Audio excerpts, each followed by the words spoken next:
Hai guys, selamat berjumpa kembali dengan novel populer viral kesayangan Anda ini. Saat ini admin ingin menghadirkan sebuah novel yang alur ceritanya sangat menarik dan seru. Novel ini berjudul Kaisar Agung Seni Bela Diri.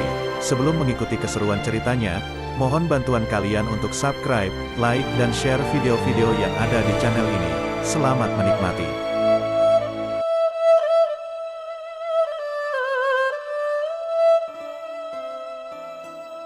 Kaisar Agung Seni Bela Diri, Bab 274, Konferensi Alkimia dimulai. Konferensi Alkimia yang diadakan 100 tahun sekali adalah acara besar di Pegunungan Berawan. Di langit di atas kepala semua orang, tampak sebuah loteng yang melayang dengan formasi. Loteng ini menjadi tempat diadakannya konferensi alkimia. Namun, tidak semua orang memenuhi syarat untuk berpartisipasi dalam konferensi alkimia. Orang tersebut harus memiliki kekuatan tingkatan penguasa. Kekuatan Luo Xiu yang diperlihatkan dalam pertempuran sebelumnya tentu saja memenuhi syarat, tetapi dia tidak berniat untuk berpartisipasi dalam konferensi alkimia. Jika sampai orang hebat tingkat pangeran bela diri dari keluarga Yin mengejarnya, sebuah masalah besar pasti akan terjadi. Ketua, kalau kita pergi dengan frustrasi kayak begini, bukankah sekte Tarsuna akan dipandang rendah oleh orang lain? Ujar Gai Lianhong secara mendadak. Luo Xiu sontak membatin, ngomong itu tentu saja gampang. Tokoh keluarga Yin adalah orang hebat tingkat pangeran bela diri, loh. Luo Xiu mengerling karena kehabisan kata-kata. Namun, untuk menjaga kehormatannya sebagai seorang pemimpin, tentu saja Luo Xiu tidak bisa melontarkan kata-kata seperti itu. Gai Lianhong tersenyum. Ketua, jangan khawatir. Orang kuat tingkat pangeran bela diri biasanya enggak akan berpartisipasi di konferensi alkimia secara langsung. Kebanyakan yang datang adalah penguasa bela diri. Jarak dari kediaman keluarga Yin ke sini melebihi ribuan kilometer. Kalaupun tokoh keluarga Yin datang ke sini untuk mengejar kita pasti sudah lama pergi. Luo Xiu juga merasa perkataan ini benar sehingga dia mengangguk dan berujar, kalau begitu, mari kita lihat harta karun apa yang akan muncul di konferensi alkimia. Aku boleh ikut? Enggak, ujar Lan Zifeng. Meskipun Lan Zifeng bukan berada di tingkatan penguasa sehingga tidak memenuhi syarat untuk berpartisipasi dalam konferensi alkimia, setiap orang kuat yang berpartisipasi dalam konferensi alkimia dapat membawa 2 orang pengikut. Tuan Lan, kamu ingin mengikutiku ke konferensi alkimia sebagai pengikut. Apa kamu enggak salah? Timpal Luo Xiu sembari tertawa. Tuan Luo bisa saja bercanda. Dengan kekuatan yang kamu tunjukkan tadi, jangankan menjadi pengikut, menjadi murid pun enggak masalah. Canda Lan Zifeng sambil tersenyum. Oh, kalau Tuan Lan enggak masalah, ayo kita pergi dan melihatnya. Tepat ketika Luo Xiu selesai berbicara, terdengar suara lain lagi. Bisakah Ketua Luo juga membawaku? Luo Xiu menoleh dan mendapati bahwa orang yang berbicara adalah Yui Feitian, pria yang tadi berdagang dengannya.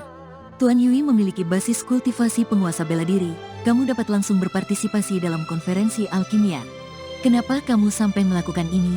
Tanya Luo Xiu. Yui Feitian menarik napas dalam-dalam dan menangkupkan tangannya.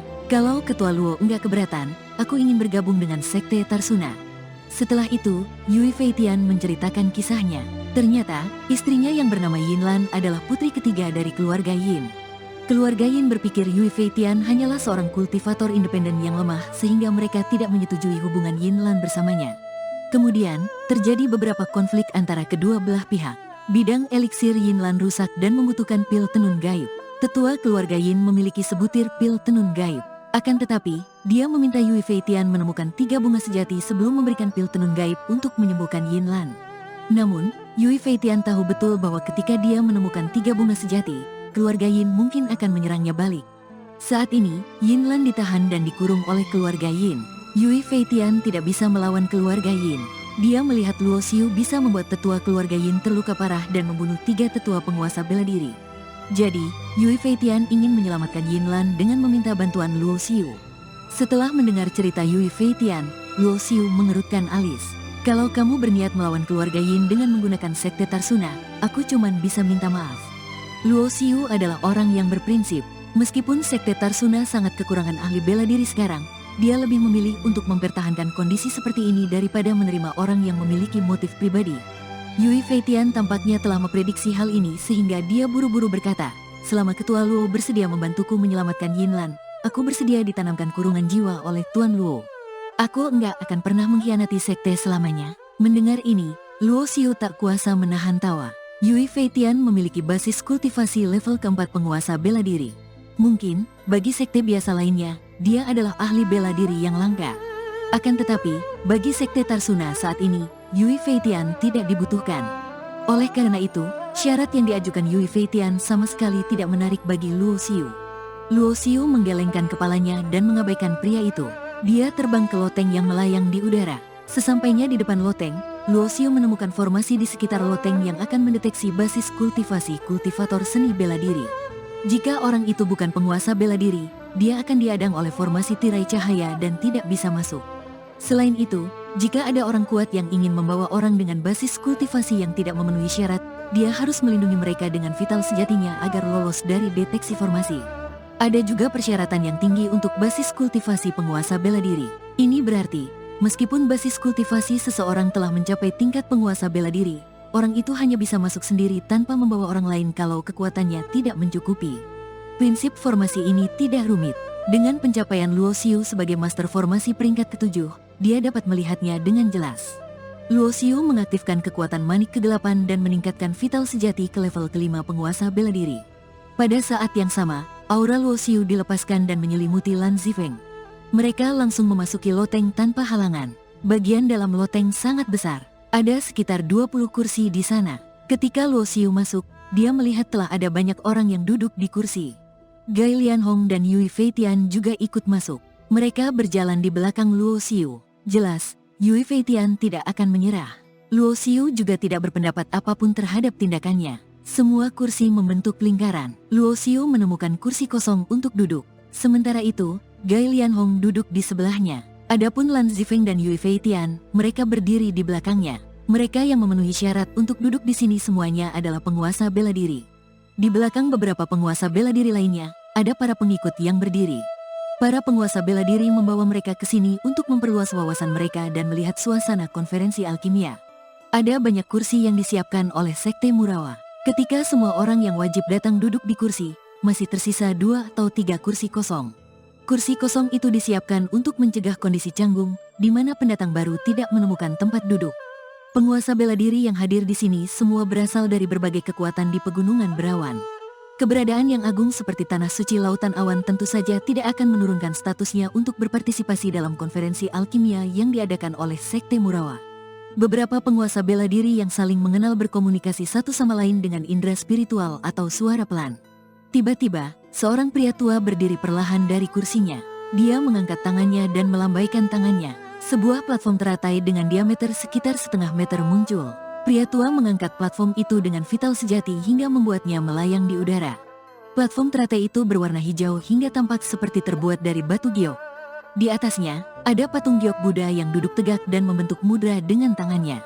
Sementara itu, ekspresinya terlihat datar. Ketika Luo Xiu melihat platform teratai dan giok Buddha, matanya sedikit menyipit. Harta Buddha, pada zaman kuno, terdapat sebuah kuil Buddha di wilayah barat alam Samudra Bintang. Kuil tersebut bernama Gunung Meru. Namun, Gunung Meru diratakan dengan tanah dan menghilang karena bencana di zaman kuno. Kondisinya bisa dibilang sama seperti Sekte Tarsuna. Sekarang, terkadang akan muncul warisan Buddha di wilayah barat. Akan tetapi, kebanyakan dari warisan itu tidak utuh dan tidak sehebat di zaman kuno. Pria tua yang mengeluarkan platform teratai itu berkata dengan perlahan, "Ini adalah harta Buddha yang aku dapatkan secara kebetulan belum lama ini.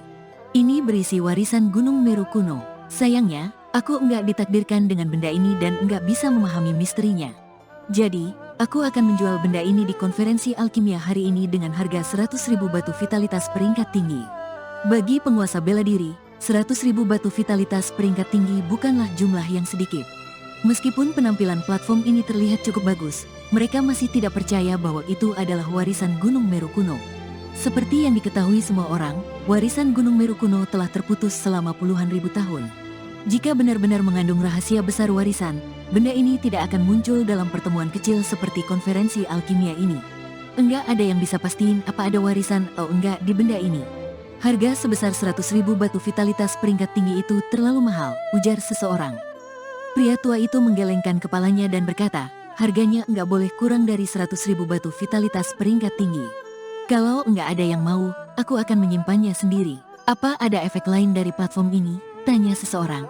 Hehe, pertanyaan yang bagus. Kalau enggak ada efeknya, untuk apa aku mengeluarkannya? Ujar pria tua itu sambil tertawa dan mengelus janggut putihnya. Setelah mengatakannya, pria tua itu mengangkat tangannya dan mengalirkan vital sejatinya ke platform teratai dari kejauhan. Dalam sekejap, platform itu membesar dan melayang di atas kepalanya. Kalian mungkin nggak tahu bahwa platform ini adalah pusaka formasi kuno yang mengintegrasikan serangan dan pertahanan. Tirai cahaya pertahanan yang dipicu oleh platform teratai dapat menahan serangan di bawah tahap menengah penguasa bela diri. Sementara itu, Giok Buddha dapat melakukan serangan. Serangannya setara dengan tahap menengah penguasa bela diri. Pria tua yang menjual platform teratai Giok Buddha berbicara dengan santai. Jelas, ini adalah pusaka formasi yang dihasilkan oleh teknik pemurnian pusaka kuno. Benda ini bisa dibilang termasuk pusaka formasi peringkat menengah. Adapun benda ini termasuk pusaka formasi kuno atau bukan, siapapun tidak bisa memastikannya. Lagi pula, di dunia sekarang ini, sangat sedikit orang yang mengetahui teknik pemurnian pusaka kuno dan bisa membuat pusaka formasi yang serupa. Meski begitu, pusaka formasi pasti lebih populer daripada senjata perang peringkat bumi karena seseorang bisa mengeluarkan senjata untuk melawan musuh di saat menggunakan pusaka formasi untuk menahan serangan. Jadi, kekuatan tempur dapat ditingkatkan secara signifikan dalam sekejap. Mata banyak orang berbinar-binar. Dibandingkan dengan serangan dan kemampuan pertahanan pusaka formasi ini, warisan Gunung Meru kuno yang belum tentu benar langsung diabaikan oleh banyak penguasa bela diri yang hadir. Sesaat kemudian, seorang pria dengan basis kultivasi level kedua penguasa bela diri mengeluarkan cincin penyimpanan yang berisi 100.000 batu vitalitas peringkat tinggi. Dia membeli platform itu. Kedua belah pihak saling mendapatkan keuntungan dari transaksi tersebut. Mereka duduk kembali dengan gembira. Kemudian, seseorang berdiri dan mengeluarkan sebuah kotak giok. Begitu kotak tersebut dibuka, aura yang sangat dingin menyebar dari kotak hingga membuat orang merasa seperti berada di tempat bersalju. Tidak hanya itu, aura dingin ini juga membawa aura yang ganas dan kejam. Gelombang aura ini bukanlah dari vital sejati kultivator seni bela diri, melainkan dari kekuatan iblis. Semua orang melihat dengan saksama. Di dalam kotak batu giok, ada manik-manik seperti kristal es dengan cahaya keemasan di permukaannya. Pemilik kotak giok berkata, ini adalah pil iblis dari Raja Beruang Es Mata Merah puncak tingkat ke-6. Jika bisa memurnikan pil ini, orang yang berada di bawah tahap lanjutan penguasa bela diri dapat meningkatkan alam kecilnya, terutama yang level ke-6 penguasa bela diri. Mungkin dengan pil iblis ini, kultivator tersebut dapat menembus level ke-7 penguasa bela diri dan melompat ke tahap lanjutan penguasa bela diri. Begitu pil iblis dikeluarkan, banyak orang yang hadir menunjukkan ketertarikan. Bagaimanapun, kebanyakan dari mereka berada di bawah tahap lanjutan penguasa bela diri. Benda-benda yang dapat membantu kultivator meningkatkan alam kecil tentu saja adalah yang paling menarik. Bahkan, Luosio pun merasa sedikit tertarik. Binatang iblis puncak tingkat ke-6 bisa dibandingkan dengan level ke-9 penguasa bela diri. Bahkan di tingkat yang sama, kultivator seni bela diri mungkin tidak dapat mengalahkan binatang iblis itu. Binatang iblis itu unik, mereka diberkati dengan kekuatan alami yang setara dengan kultivator seni bela diri pemurnian tubuh. Selain itu, binatang iblis seperti Raja Beruang Es Mata Merah memiliki bakat yang sangat kuat. Membunuh binatang iblis semacam ini membutuhkan lebih dari 3 kultivator yang berada di level ke-9 penguasa bela diri atau seorang tetua setingkat pangeran bela diri. Harga pil iblis ini lebih mahal dari platform teratai sebelumnya. Harga terendah yang diberikan oleh penjual adalah 150.000 batu vitalitas peringkat tinggi. Indra spiritual Luosio memindai cincin penyimpanannya. Senyum masam muncul di wajahnya. Demi membangun sekte, Luosio telah menghabiskan banyak batu vitalitas. Kini, dia hanya punya kurang dari 100.000 batu vitalitas peringkat tinggi. Di konferensi alkimia ini, Luosio sepertinya tidak mampu membeli harta yang berharga. Hehe. Kudengar ketua sekte Murawa adalah master alkimia tingkat ke-7. Seberapa besar peluang keberhasilan ketua sekte Murawa untuk memurnikan pil iblis Raja Beruang Es ini menjadi pil? Ujar seseorang dengan lantang. Dia menatap seorang tetua dari sekte Murawa yang memimpin konferensi alkimia kali ini. Pil iblis puncak tingkat ke-6 dapat dimurnikan menjadi pil untuk meningkatkan basis kultivasi. Seorang ahli pemurnian pil tingkat ke-6 akan kesulitan untuk memurnikannya. Kalaupun bisa, tingkat keberhasilannya sangat rendah. Hanya master alkimia tingkat ke-7 yang dapat meningkatkan peluang keberhasilan.